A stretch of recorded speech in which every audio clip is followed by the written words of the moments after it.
रात के ठीक 2 बज रहे थे। गांव के किनारे खड़ा वह पुराना जर्जर घर अंधेरे में किसी मरे हुए जानवर की तरह चुपचाप पड़ा था। अरविंद पिछले 3 दिनों से वहीं रह रहा था। उसे शहर की भाग दौड़ से दूर शांति चाहिए थी, लेकिन यहाँ उसे शांति नहीं, कुछ और ही मिल रहा था। हर रात ठीक 2 बजे उसे एक अजीब सी आवाज न सुनाई देती, जैसे कोई दीवार को अंदर से खुरच रहा हो। पहले दिन उसने इसे नजरअंदाज किया, दूसरे दिन उसे बेचैनी हुई और तीसरे दिन वह डर गया। उस रात भी वही हुआ।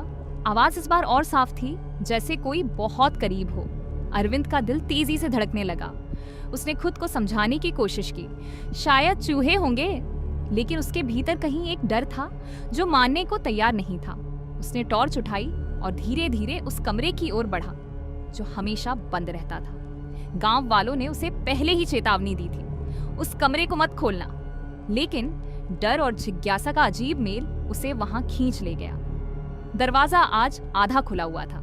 अरविंद ने धीरे से उसे धक्का दिया। दरवाजा चरमराते हुए खुल गया। अंदर घुसते ही एक सर्द हवा ने उसे जकड़ लिया, जैसे कमरे के भीतर किसी और दुनिया की ठंड छिपी हो। उसकी टॉर्च की रोशनी दीवारों पर पड़ी, पुरानी उखड़ी हुई पपड़ी और बीच में एक बड़ा सा आईना जो अजीब तरह से साफ था। अरविंद ने खुद को उसमें देखा। उसका चेहरा पीला पड़ चुका था, आंखों में डर साफ झलक रहा था। उसने एक कदम पीछे लिया, लेकिन तभी उसे कुछ अजीब लगा। आईने में उसका प्रतिबिंब मुस्कुरा रहा था। अरविंद जम गया। उसका चेहरा बिल्कुल स्थिर था, लेकिन आईने में वही चेहरा धीरे धीरे मुस्कान में बदल रहा था। एक ऐसी मुस्कान जो इंसानी नहीं लग रही थी। ये कैसे? उसके होंठ कांपने लगे। तभी उसके पीछे से वही खुरचने की आवाज फिर सुनाई दी, अब बहुत पास से। उसने डरते हुए पीछे मुड़ने की कोशिश की, लेकिन जैसे उसका शरीर जम गया हो। फिर उसने पूरी हिम्मत जुटाकर धीरे धीरे पलट कर देखा। फर्श पर एक काली परछाई रेंग रही थी, लेकिन वह उसकी परछाई नहीं थी।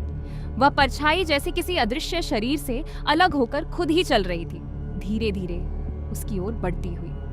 अरविंद की सांसें तेज हो गईं। वह दरवाजे की ओर भागा, लेकिन दरवाजा बंद हो चुका था। उसने जोर जोर से खटखटाया, चीखा, कोई है, दरवाजा खोलो।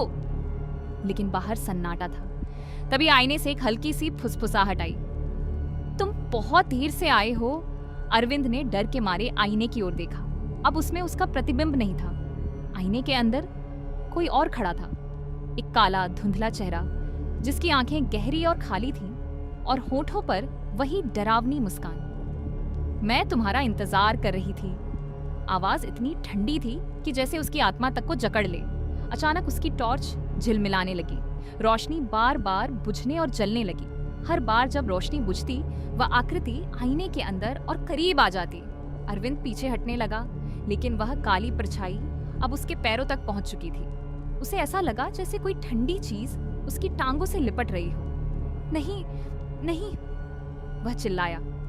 आखिरी बार टॉर्च जली। आईना बिल्कुल खाली था और अगले ही पल टॉर्च बुझ गई।